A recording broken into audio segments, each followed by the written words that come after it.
আমরা ন্যাপ থেকে আমরা তখন জাতীয়তাবাদী ফ্রন্ট গঠন করে আমরা জাতীয়তাবাদী পার্টি জিয়াউর রহমানের নেতৃত্বে জাতীয়তাবাদী পার্টি গঠন করেছি। আজকে মৌলানা ভাসানীর ধারাবাহিকতায় জিয়াউর রহমান, দেশ নেত্রী বেগম খালেদা জিয়া এবং আমাদের প্রিয় নেতা তারেক রহমান, আমরা একই ধারায় আছি। আর আজকে যিনি প্রধান অতিথি, আমাদের নেতা, আমাদের বন্ধু, আমাদের ভাই মির্জা ফখরুল ইসলাম আলমগীর, তিনি সেই ছোটবেলা থেকেই দিনাজপুর থেকেই মৌলানা ভাসানীর অনুসারী, তারপরে জিয়াউর রহমান, তারপরে ম্যাডাম খালেদা জিয়া, এখন তিনি তারেক রহমান, আমাদের প্রিয় নেতা। এক ধারায় উনি কাজ করছেন। তিনি একজন প্রজ্ঞাবান মানুষ, আমি তার প্রশংসা করব না, উনি আমার ভাই এবং বন্ধু। তিনি জ্ঞানী মানুষ, সৎ মানুষ। এবং আমি যেটা বললাম, মির্জা গোলাম হাফিজ সাহেব তার চাচা হন। ওনার পিতা ছিলেন মির্জা রুহুল আমিন সাহেব, উনিও বাংলাদেশ চীনমৈত্রী সমিতির ভাইস প্রেসিডেন্ট ছিলেন।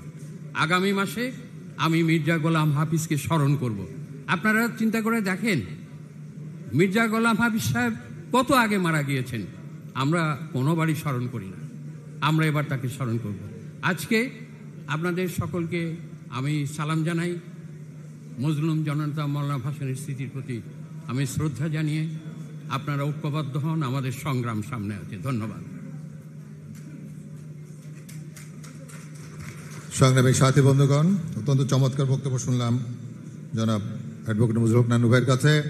এ পর্যায়ে বক্তব্য রাখবেন মজলুম জননেতা মৌলানা আব্দুল হামিদ খান ভাসানী স্নেহধন্য, সাবেক ছাত্রনেতা, সাবেক মন্ত্রী, বিএনপির সংগ্রামী ভাইস চেয়ারম্যান জননেতা অ্যাডভোকেট নিতাই রায় চৌধুরী।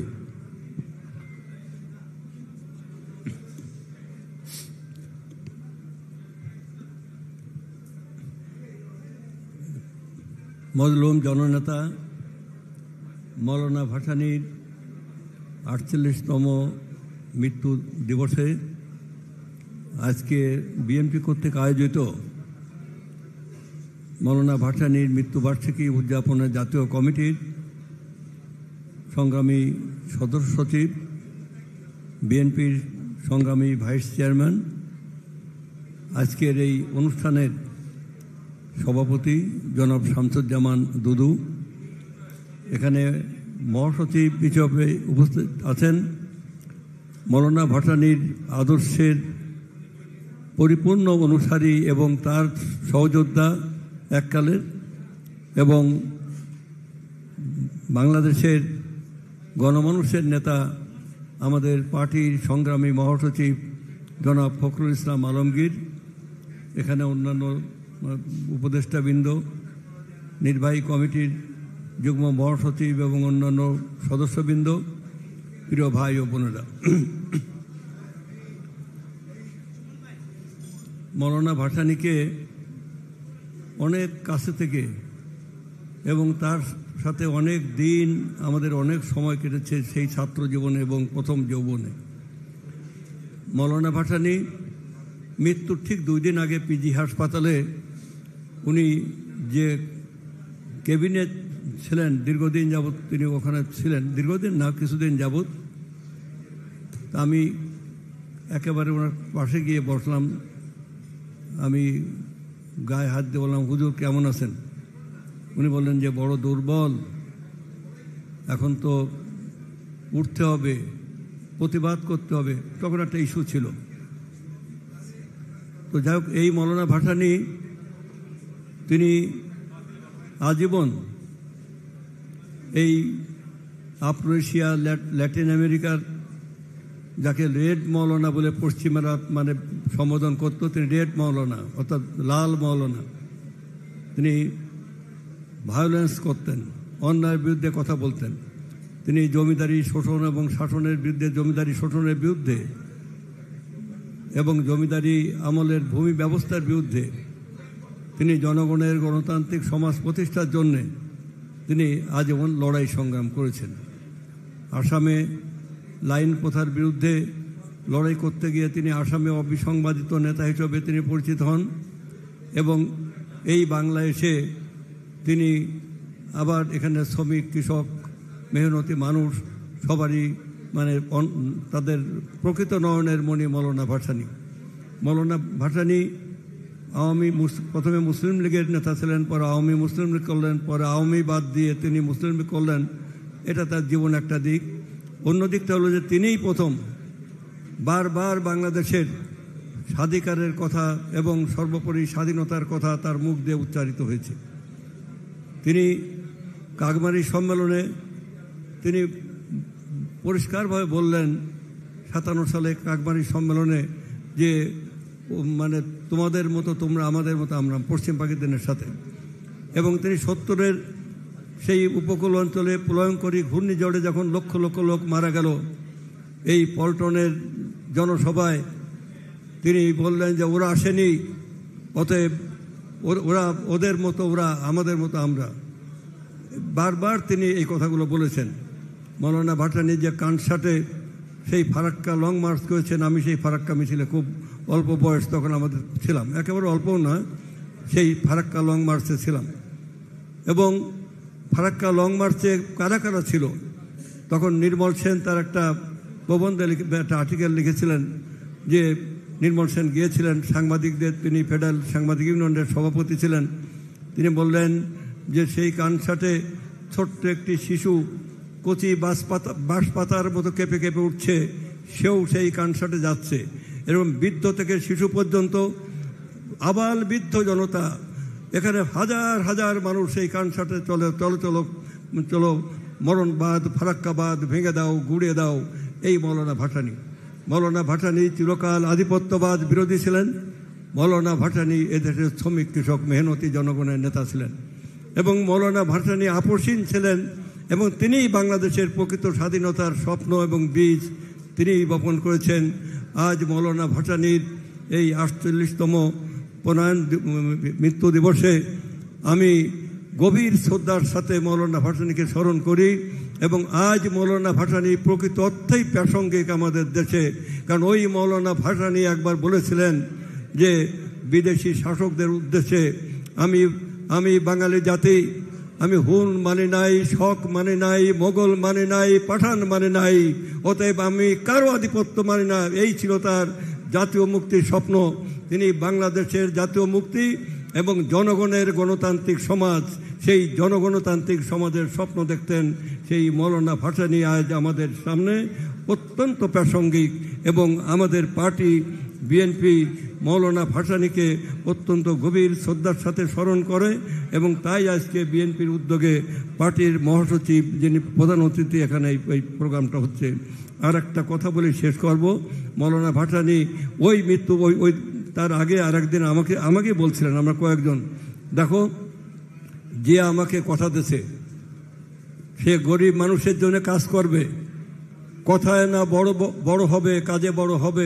আমাদের দেশে হবে সেই ছেলে কবে, কথায় না বড় হবে, কাজে বড় হবে। জিয়ার কাজের মাঝ দিয়ে আমি বুঝতে পারছি যে জিয়া এই দেশে মানুষের জন্য কাজ করবে, মানুষের জন্য কাজ করছে। এবং জিয়া রহমানের প্রতি তার একান্ত গভীর তার সমর্থন ছিল। সেই মৌলানা ভাসানীর প্রতি শ্রদ্ধা জানিয়ে আমি আমার বক্তব্য শেষ করছি। বাংলাদেশ জিন্দাবাদ, মৌলানা ভাসানী অমর হোক, শহীদ প্রেসিডেন্ট জিয়াউর রহমান অমর হোক, বেগম খালেদা জিয়া জিন্দাবাদ, তারেক রহমান জিন্দাবাদ, জিন্দাবাদ। ধন্যবাদ। সংগ্রামী সাথী বন্ধুগণ, মজলুম জনতা মৌলানা আব্দুল হামিদ খান ভাসানীর মৃত্যুর পর থেকে প্রতি বছর বাংলাদেশ জাতীয়তাবাদী দলের পক্ষ থেকে মৌলানা ভাসানী মৃত্যুবার্ষিকী পালন জাতীয় কমিটি গঠন করা হয় এবং তার উদ্যোগেই প্রতি বছর কর্মসূচি গ্রহণ করা হয়। প্রতি বছরের ন্যায় এবছরও মৌলানা ভাসানী মৃত্যুবার্ষিকী পালন জাতীয় কমিটি গঠন করা হয়েছে। গত প্রায় 3 যুগ যাবৎ যিনি সদস্য সচিবের দায়িত্ব পালন করে আসছেন সেই জননেতা জনাব শামসুজ্জামান দুদু, আজকের সভার সভাপতি জননেতা জনাব আব্দুল্লাহ আল নোমানের অসুস্থতার কারণে ওনার সভাপতিত্ব করতে হচ্ছে। এ পর্যায়ে বক্তব্য রাখবেন প্রধান অতিথির অনুমতিক্রমে জননেতা জনাব শামসুজ্জামান দুদু, জাতীয়তাবাদী ছাত্র দলের সাবেক সভাপতি, স্বৈরাচার এরশাদ বিরোধী আন্দোলনের রাজপথের লড়াকু সৈনিক, সাবেক সিপাহ সালার বিএনপির ভাইস চেয়ারম্যান সাবেক সংসদ সদস্য জননেতা জনাব শামসুজ্জামান দুদু।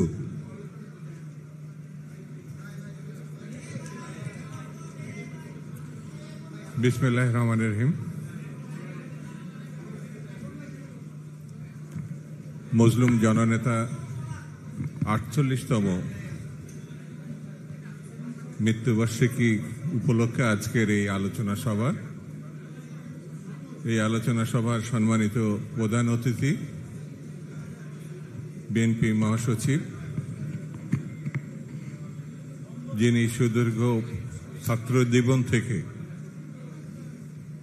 মৌলানা ভাসানীর অনুসারী ছিলেন, রাজনীতি করেছেন, সংগ্রাম করেছেন, জেল খেটেছেন, নির্যাতন ভোগ করেছেন এবং বাংলাদেশের গণতন্ত্র পুনরুদ্ধারে যিনি অন্যতম অগ্রনায়ক হিসাবে নিজেকে প্রতিষ্ঠিত করেছেন, বিএনপি মহাসচিব জনাব মির্জা ফখরুল ইসলাম আলমগীর, আজকে সম্মানিত বিএনপির নেতৃবৃন্দ, আলোচকবৃন্দ, উপস্থিত সম্মানিত বন্ধুরা, সাংবাদিক বন্ধুরা, আসসালামু আলাইকুম। বক্তৃতার সুযোগ নাই, সময়ও নাই। আমি দুটি ছোট্ট প্রসঙ্গ উল্লেখ করে আজকে আমার বক্তব্য শেষ করব, পরে প্রধান অতিথি বক্তৃতা দিবেন। মৌলানা ভাসানীর প্রতি বিএনপি, দেশনেত্রী বেগম খালেদা জিয়া, শহীদ জিয়া রহমান, জনাব তারেক রহমান বরাবর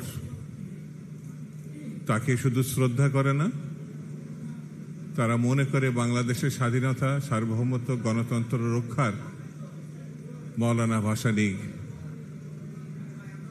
আমাদের আরাধ্য পুরুষ, আরাধ্য নেতা, মহানায়ক। বন্ধুরা, খামোশ বলার একটাই মানুষ ছিল ব্রিটিশ, পাকিস্তান এবং বাংলাদেশে, তিনি মৌলানা ভাসানী। অন্যায়ের বিরুদ্ধে খামোশ উচ্চারণ করার যে গর্জন, এই একটি শব্দের মধ্যে যে দেশটা কাঁপিয়ে দেওয়া যায়, শাসক গোষ্ঠীকে সন্ত্রস্ত করা যায়, এটি মৌলানা ভাসানী জাতিকে দেখিয়েছিলেন। তার সমগ্র জীবন তিনি তুচ্ছ জ্ঞান করেছেন মানুষের সেবায়, মানুষের জীবন গঠনে, স্বাধীনতা, গণতন্ত্র, মানুষের অধিকার সংরক্ষণের জন্য। তিনি সারা দেশ, সারা পাকিস্তান, সারা ব্রিটিশ আমলে, সারা ভারতবর্ষ তিনি চষে বেরিয়েছেন। অনেক রূপকথা তুল্য কথা আছে। তিনি একদিকে রাজনীতিক, অন্যদিকে আধ্যাত্মিক নেতা, পীরও বটে। তার অসংখ্য মুরিদ আছে সারা পৃথিবীতে। আমি তার আরেকটি ছোট্ট প্রসঙ্গ বলে আমার বক্তব্য শেষ করব। সেটি হচ্ছে, তিনি একবার চীনে গিয়েছিলেন, চীনের মাও সেতুং এর আমন্ত্রণে, তখনকার চেয়ারম্যান। তো চীনে ঘুরে আসার পরে তিনি যখন পাকিস্তান এয়ারপোর্টে, সম্ভবত করাচি এয়ারপোর্টে নেমেছিলেন, তখন সাংবাদিকরা তাকে প্রশ্ন করেছিল যে চীনের কোন জিনিসটা আপনার মনটা কেড়ে নিয়েছে, ভালো লেগেছে। তিনি খুব সংক্ষেপে উচ্চারণ করেছিল, সেখানকার মানুষের যে মুখচ্ছবি, হাসি, এটা আমার হৃদয় কেড়ে নিয়েছে। অর্থাৎ চেয়ারম্যান মাও সেতুং চীনকে যেভাবে এগিয়ে নিয়ে গেছিলেন, সেই তৃপ্তির হাসি তিনি চীনের মানুষের মুখে দেখেছিলেন। আমরা শহীদ জিয়া রহমানের শাসনকালে বাংলাদেশকে এবং বাংলাদেশের মানুষকে যে তৃপ্তির হাসি দেখেছি, স্বস্তির হাসি দেখেছি, সেটি বিএনপি, বেগম খালেদা জিয়া এবং আগামী দিনে জনাব তারেক রহমানের শাসনকাল যেন তেমনি হয়। যদি সত্যি করতে পারি, তাহলে আজকে মৌলানা ভাসানীর মৃত্যু দিবসের তার প্রতি সবচেয়ে বড় শ্রদ্ধা জানানো সম্ভব হবে। সবাইকে ধন্যবাদ। খুদা হাফেজ। বাংলাদেশ জিন্দাবাদ। উপস্থিত আছেন লায়ন মিয়া আনোয়ার, গিয়াসুদ্দিন খোকন, অভিনন্দন জানাচ্ছি। সংগ্রামী সাথী বন্ধুগণ, বাংলাদেশ জাতীয়তাবাদী দল কর্তৃক গঠিত মৌলানা ভাসানী মৃত্যুবার্ষিকী পালন জাতীয় কমিটির উদ্যোগে 2 দিনব্যাপী কর্মসূচি আজকে চূড়ান্ত এবং সমাপ্ত দিনে আলোচনা সভার এ পর্যায়ে বক্তব্য রাখবেন আজকের এই আলোচনা সভার প্রধান অতিথি মজলুম জনতা মৌলানা আব্দুল হামিদ খান ভাসানী, অত্যন্ত স্নেহধন্য সাবেক ছাত্রনেতা, সাবেক মন্ত্রী, বিএনপির সংগ্রামী মহাসচিব, জননেতা মির্জা ফখরুল ইসলাম আলমগীর আজকের এই আলোচনা সভার প্রধান অতিথি।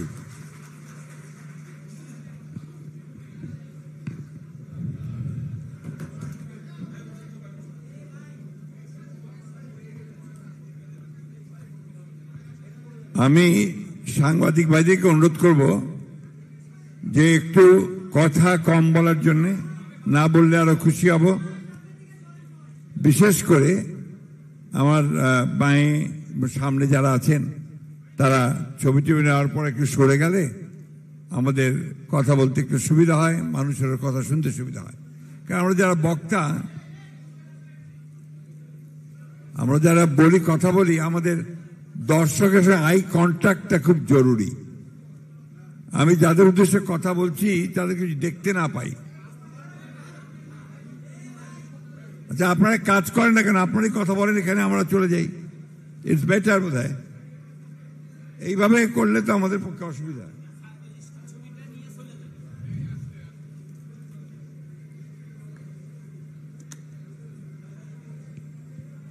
আমি এই কথাগুলো আপনাদেরকে অনুরোধ করব যে আপনারা ওই সুযোগটুকু আমাদেরকে একটু করে দেবেন, যে আমরা যারা আমাদের শ্রোতা যারা তাদের সঙ্গে যেন একটু যোগাযোগ করতে পারি।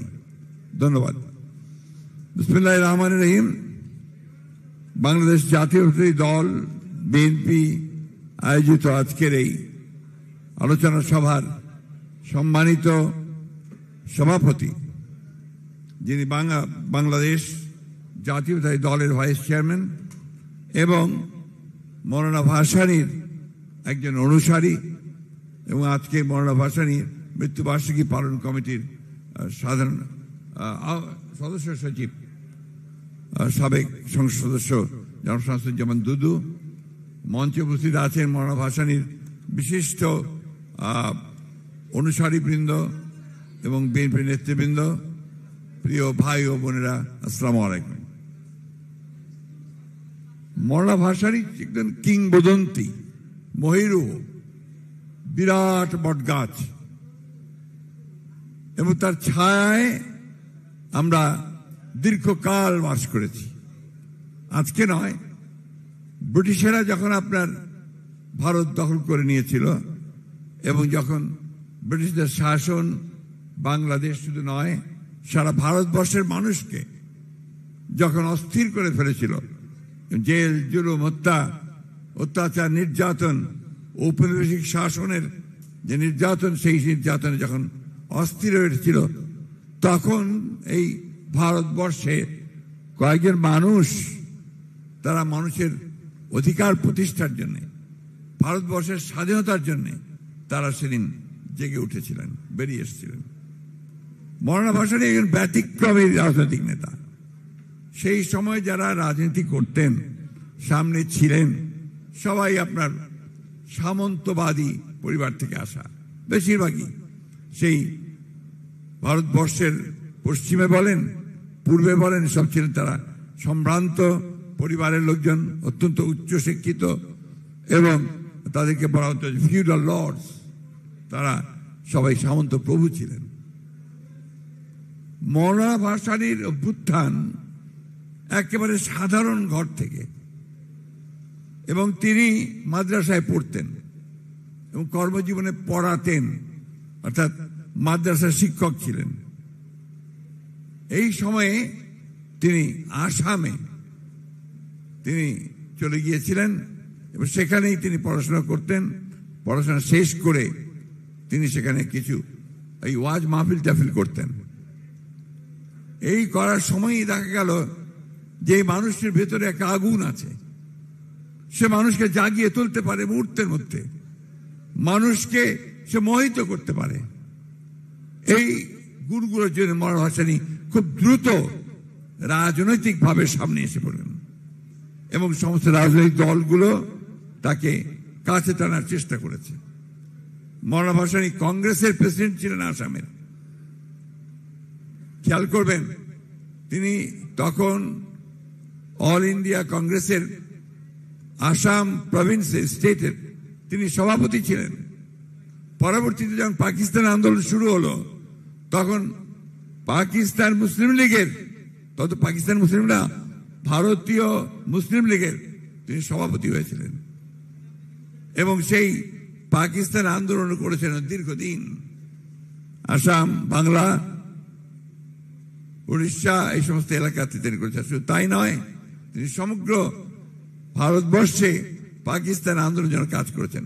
সেই সুদূর পাখতুন থেকে, অর্থাৎ আপনার সেই সীমান্ত এলাকা থেকে, উত্তর পশ্চিম সীমান্ত প্রদেশ থেকে, পেশোয়ার থেকে শুরু করে একেবারে কক্সবাজার পর্যন্ত তার বিচরণ ছিল। মৌলানা ভাসানীকে অনেকে বলতো তিনি পীর হলেন কিভাবে। উনি তো আধ্যাত্মিক জগতের মানুষ ছিলেন, কিন্তু তিনি একেবারে পীর হয়ে গেলেন কিভাবে। আসামে তিনি চর এলাকাতে এই কথাগুলো বলতেন ঘোড়ায় চড়ে। ঘোড়ায় চড়ে এত দ্রুত ঘোড়া চালাতেন যে খুবই অল্প সময় তিনি এক স্থান থেকে আরেক স্থানে পৌঁছে যেতেন। মানুষ ভাবতে শুরু করলো যে মানুষটা তো মানুষ নয়, এটা নিশ্চয়ই জিন। এত দ্রুত এক স্থান থেকে আরেক স্থানে গিয়ে সে কথা বলছে, মানুষের সঙ্গে কথা বলছে, এটাতে তিনি সাথে আধ্যাত্মিক জগতে প্রবেশ করলেন। আমার ছোট্ট ঘটনা পরে একটু আপনাদেরকে ওই পরের দিককার ঘটনা বলি। এটা স্বাধীন বাংলাদেশের কথা বলি। 73 কি 74 সালে আপনার নর্থ বেঙ্গলে, আমাদের নর্থ বেঙ্গলে প্রচন্ড বন্যা হয়েছিল।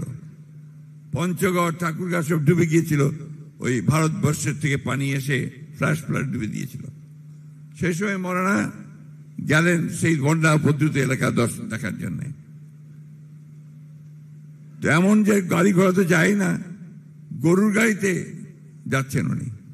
তো গরুর গাড়িতে যাচ্ছেন, সঙ্গে তার অনুসারীরা আছে, আমরা আছি পিছন দিকে হাঁটছি, মানুষ হাঁটছে। কিছুক্ষণ পরে দেখা গেল যে গ্রামের মধ্যে আসলেই লোকজন, বিশেষ করে মহিলারা, তারা দৌড়ে দৌড়ে আসছে, হাতে শিশি। তো এই শিশি নিয়ে, এই শিশির মধ্যে হয় পানি, নাহলে আপনার তেল। এসে সবাই গিয়ে দাঁড়াচ্ছে, গিয়ে মোড়ানোর পেছনে গিয়ে যে হুজুর বলতেই হুজুর আর কোনো দিকে তাকাচ্ছেন না, তিনি ওই শিশিতে ফু দিয়ে দিচ্ছেন। এরকম অসংখ্য হাজার হাজার সারা রাস্তা জুড়ে মহিলারা আসলো, ফু নিয়ে চলে গেল। রাতে যখন আমরা খেতে বসেছি একজন কৃষকের বাসায়, তখন আমি তাকে জিজ্ঞেস করলাম যে হুজুর, আপনি যে ফু দিলেন এটা কেন? এই তো তোমাদের কমিউনিস্টদের দোষ, তোমরা হয়তো বোঝো না এই লোকগুলো আমার কাছে কেন এসছে। তাদের একটা বিশ্বাস যে আমি আল্লাহর নাম নিয়ে যে ফু দেব সেটাতে তার কাজ হবে। ও এত দরিদ্র, সে ডাক্তারের কাছে যেতে পারে না। এই ফু দিয়ে সে তার বাচ্চার চিকিৎসা করে, ওই পানি খাওয়ায়, ওই তেল দিয়ে। এই যে বিষয়টা কিন্তু খেয়াল করে, খুব ইম্পর্টেন্ট। অর্থাৎ তখনই তিনি এটা বুঝেছিলেন যে এই দেশে এই মানুষগুলোর মধ্যে ধর্মবোধকে বাদ দিয়ে কোনো কাজ করা ঠিক হবে না। আরেকটি বিষয় অত্যন্ত জরুরি, সেটা হচ্ছে যে তিনি কমিউনিস্ট।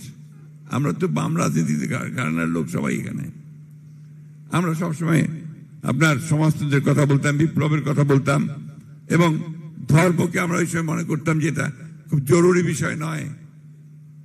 তিনি বলতেন যে তোমাদের কমিউনিস্টদের এই দোষ, তোমরা ভুলে যাও না বাংলাদেশের মানুষ ধর্মকে বাদ দিয়ে কোনো কাজ করে না, যেটা সত্য বাস্তব। এই কারণে তিনি পরে তার মানলেন ধর্ম, কর্ম, সমাজতন্ত্র। মনে আছে আপনার? ধর্ম, কর্ম এবং সমাজতন্ত্র, এই যে বিষয়গুলো, এই বিষয়গুলোকে আজকে রাজনীতির সঙ্গে একে কিন্তু আপনাকে মিলিয়ে নিতে হবে। তো যাই হোক, সে কথা পরে পরে তো মৌলানা পাকিস্তান আন্দোলন করেছেন, পাকিস্তান হয়েছে, কিন্তু কখনো তিনি চিফ মিনিস্টার বা গভর্নর এগুলোর পদ নেননি। পাকিস্তান হওয়ার পরে যখন আপনার আইয়ুব খান তো নয়, তখন আপনার কায়েদে আজমের পরে পরেই আপনার পাকিস্তান শাসক গোষ্ঠী তারা তৎকালীন পূর্ব পাকিস্তানের উপরে সেই বৈষম্যমূলক আচরণ করতে শুরু করলো এখন তো আপনারা বৈষম্য শুনছেন আপনারা, তখনই আমরা বৈষম্য শুনেছি যে পাকিস্তান পূর্ব পাকিস্তানের মানুষের উপরে বৈষম্য চাপিয়ে দিচ্ছে, তাদেরকে চাকরি দেওয়া হয় না ঠিক মতো, তাদের বরাদ্দ দেওয়া হয় না, উন্নতি হয় না। এগুলোর বিরুদ্ধে আন্দোলন শুরু হবে আগে, এটা 52 সালের ভাষা আন্দোলনের পরে তখন সমস্ত রাজনৈতিক দলগুলো মিলে এখানে আপনার কম্বাইন্ড অপোজিশন একটা যুক্ত ফ্রন্ট তৈরি করলো। সেই যুক্ত ফ্রন্টের নেতা ছিলেন মৌলানা আব্দুল হামিদ খান ভাসানী, সরওয়ার্দী সাহেব ছিলেন, একে ফজল হক সাহেব ছিলেন, শেখ মুজিবুর রহমান সাহেব ছিলেন ওই যুক্ত ফ্রন্টের। এই যুক্ত ফ্রন্ট 54 সালে এই পূর্ব পাকিস্তানের সমস্ত আসনগুলো পেয়ে গেল কয়েকটা বাদ দিয়ে। আর দেখেন, রাজনীতি যদি ভুল হয়, যে পাকিস্তানের জন্য এই দেশের মানুষের লড়াই করেছে 46-এ, যে পাকিস্তান মুসলিম লীগ ছিল একটা অসীমবাদী অবিসম্বাদী একটা রাজনৈতিক দল, সেই রাজনৈতিক দলের ভরাডুবি হলো ভুল রাজনীতি করার কারণে এই বাংলাদেশে পূর্ব পাকিস্তানে। তো this is very important lesson, অত্যন্ত জরুরি একটা শিক্ষা যে আমরা এমন কোনো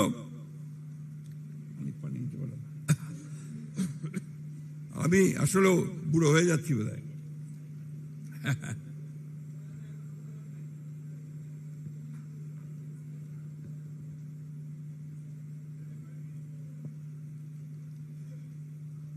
এই বিষয়গুলো আমাদের রাজনীতিবিদরা অনেক সময় খেয়াল করেন না। যেমন এখন একটা পরিবর্তন এসছে, এই পরিবর্তনটাকে বুঝতে হবে, বুঝতে হবে যে ছেলেরা কি বলছে।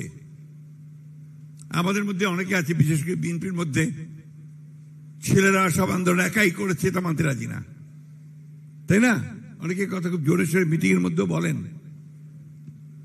সত্য কথা, আমরা 15 বছর ধরে লড়াই করেছি, সংগ্রাম করেছি, জান দিয়েছি, প্রাণ দিয়েছি, মামলা গেছি, জেলে গেছি।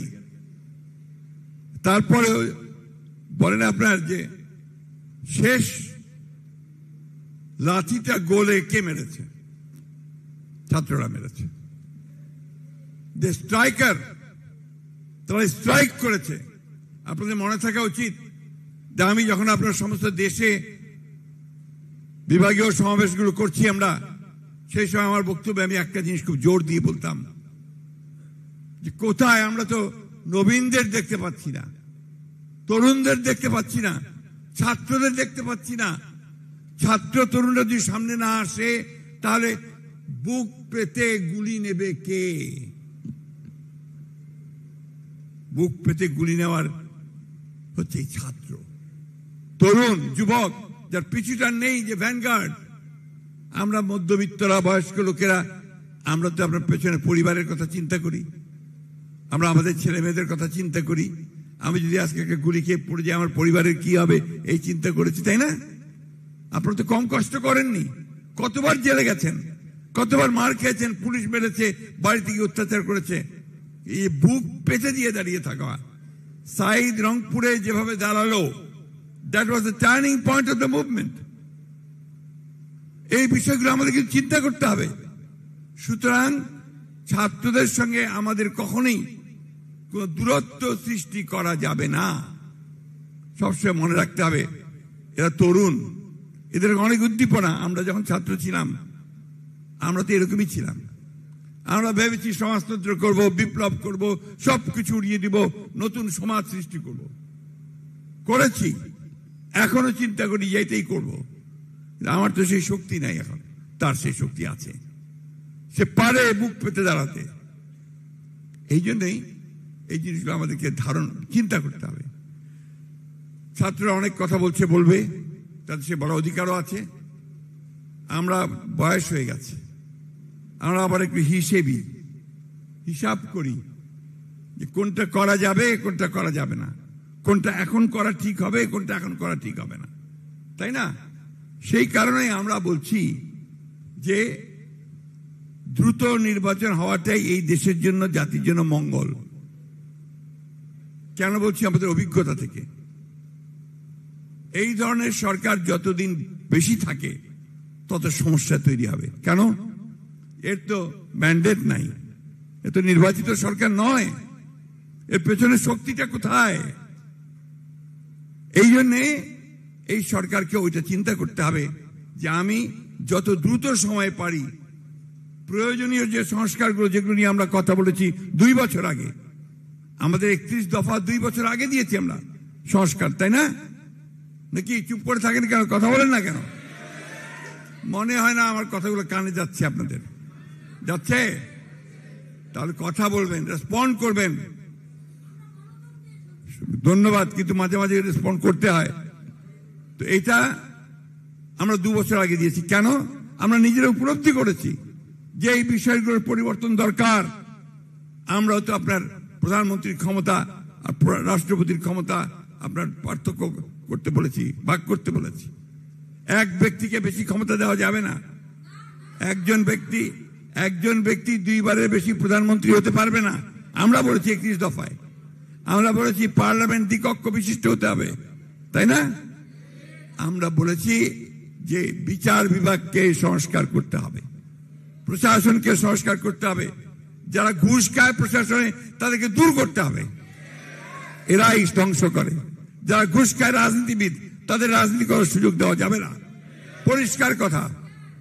এগুলো না করতে পারলে আমার সমাজ পরিবর্তন হবে না, রাজনীতি পরিবর্তন হবে না। যত এনোমালিস গুলো আছে সেই এনোমালিস গুলো আমাদের ঠিক হবে না, ঠিক না? আপনার গত কাল এবং পরশু আমাদের ভারপ্রাপ্ত চেয়ারম্যান তারেক রহমান সাহেব যে সমস্ত বক্তব্য দিয়েছেন, আজকে পত্রিকায় দেখবেন অনেক পত্রিকা এডিটোরিয়াল লিখছে, ডেইলি স্টারের মতো পত্রিকা এডিটোরিয়াল দিয়েছে যে বিএনপি যে কথা বলছে এখন সেই কথাগুলোই সঠিক কথা। চেয়ারম্যান তারেক রহমান সাহেব যে কথাগুলো বলছেন এটা এখন মানুষ গ্রহণ করছে।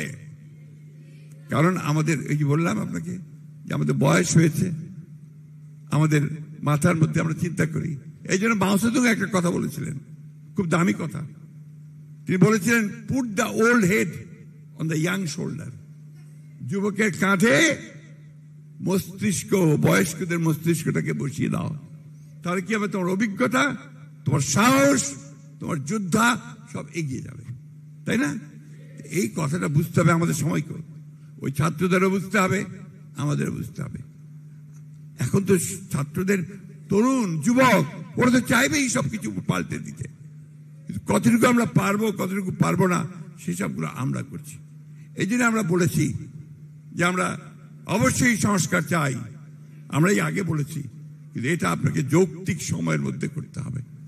এমন সময় যেন না নেয় যে সময় নিতে গেলে জনগণের মধ্যে ভ্রান্ত ধারণা সৃষ্টি হবে যে আপনি ক্ষমতায় থেকে যেতে চাইছেন। কারণ সেই সমস্ত অভিজ্ঞতা আমাদের আছে। ওই ফখরুদ্দিন মনিউদ্দিনের সরকার, তারা আপনার এসে এখানে আবার কিংস পার্টি করার চেষ্টা করছিল, মনে আছে আপনাদের? ক্ষমতায় থেকে দল করবে। মানুষ তো সেটা নেয়নি, নিয়েছে কি? তাড়াতাড়ি ইলেকশন দিয়ে পালিয়ে যেতে হয়েছে, তাই না? হাসিনাকে পালাতে হয়েছে কেন? হাসিনা পালিয়ে গেছে কেন? হাসিনা পালিয়ে গেছে, সে চিন্তা করতে ভুল করেছে। আমরা বারবার বলেছি, দেয়ালের লিখন পড়েন, মানুষের চোখের ভাষা বোঝেন। মানুষ এখন আপনাদের আর চায় না। আপনারা দেশটাকে ধ্বংস করেছেন, আমাদের কথা তারা শোনেনি। না শুনে উল্টো নির্বাচন ব্যবস্থা ধ্বংস করেছে, ছাত্রদের গুলি করে হত্যা করেছে এবং শেষ পর্যন্ত পালিয়ে গেছে দেশ থেকে। আমাদের ছেলে মেয়েরা, এমনকি আমার মেয়েও বলে পালাইছে, বলে পলাইছে। হাসিনা পলাইছে, তাই না? হ্যাঁ। তো এখন ওই জিনিসটা আমি আবারও রিপিট করতে চাই যে আমরা এমন কাজ যেন না করি, কেউই না, যে কাজ আমাদের দেশকে আবার অনিশ্চয়তার দিকে, অস্থিরতার দিকে নিয়ে যাবে। আমি সংক্ষিপ্ত করে নিয়ে আসছি। মৌলানা ভাসানী আমাদেরকে সে পথ বারবার দেখিয়েছেন। মৌলানা ভাসানী তাকে কি বলা জানেন? Prophet of violence. টাইমস পত্রিকাতে যখন আপনার আন্দোলন চলছে, প্রচন্ড আন্দোলন, সেই সময় টাইম প্রুগে হেড আপনার ছবিতে, প্রচ্ছদ ছবিতে মৌলানা ভাসানীর হাত তোলা ছবি বেরোলো, তার নিচে হচ্ছে যে প্রফেট অফ ভায়োলেন্স। মৌলানা ভাসানী, শেখ মুজিবুর রহমানের লোকেরা তো অনেক কিছু দাবি করে, তাই না? মৌলানা ভাসানী প্রথম এই পল্টন ময়দানে দাঁড়িয়ে, যেখানে গাজী ভাইরা বসে আছে, আমাদের নান্নু ভাইরা বসে আছে, মাহবুবুল্লাহরা সব ছিল, তারা প্রথম সেদিন আপনার বাংলাদেশের স্বাধীনতা ঘোষণা করেছিল। ভুলে গেছেন? বলেন না তো কথা, একটু জোরে জোরে বলেন না কেন? একটু বলবেন। মৌলানাই প্রথম আন্দোলন শুরু করেছিল আপনার আইয়ুব খানের বিরুদ্ধে। একটা অটো রিক্সার একটা হরতাল ছিল, অটো রিক্সাওয়ালাদের হরতাল। পাকিস্তান আমলের কথা বলছি আমি। মোনেম খান তখন আপনার গভর্নর। তো এই হরতালে পল্টন ময়দানে মিটিং হচ্ছে। কেন যাই না, মৌলানা হোসেনী যেহেতু বক্তৃতা করবেন, শুনে মানুষ বোঝাই হয়ে গেছে। তখন কিন্তু ট্রাক দিয়ে মানুষ আনতে হতো না, বাস দিয়ে আনতে হতো না, টাকাও দিতে হতো না কাউকে। মানুষ সব চলে আসতো পল্টন ময়দানে, বসে বাদাম খাতো, বাদাম কিনে বসে বসে বাদাম খেতে কথা শুনত। এই মৌলানা ভাসানী সেই দিন সেই পল্টনে দাঁড়িয়ে বক্তৃতা করে শেষে বললেন, এখন আর কোনো পথ নাই, ওই বঙ্গভবনে ঘেরাও করো। তো বঙ্গভবন বলতো না, প্রেসিডেন্ট গভর্নর হাউস ঘেরাও করো। বিশ্বাস করবেন না আপনারা, ওই মিটিং থেকে গিয়ে ঘেরাও হয়ে গেল, গুলি হলো, মারা গেল। তারপর দিন হরতাল, তারপর দিন হরতাল। আবার সেই পল্টন দাঁড়িয়ে মৌলানা ভাসানী ঘোষণা দিলেন, এখন সমস্ত থানা ঘেরাও করো সারা বাংলা পাকিস্তানে। এইভাবে আন্দোলন চূড়ান্ত পর্যায়ে গিয়ে উঠল। সেই মৌলানা ভাসানী আরেকটি কথা, যখন আন্দোলন চূড়ান্ত পর্যায়ে এসেছে, তখন শেখ মুজিব কারাগারে, জেলের মধ্যে পল্টন ময়দানে মিটিং হচ্ছে।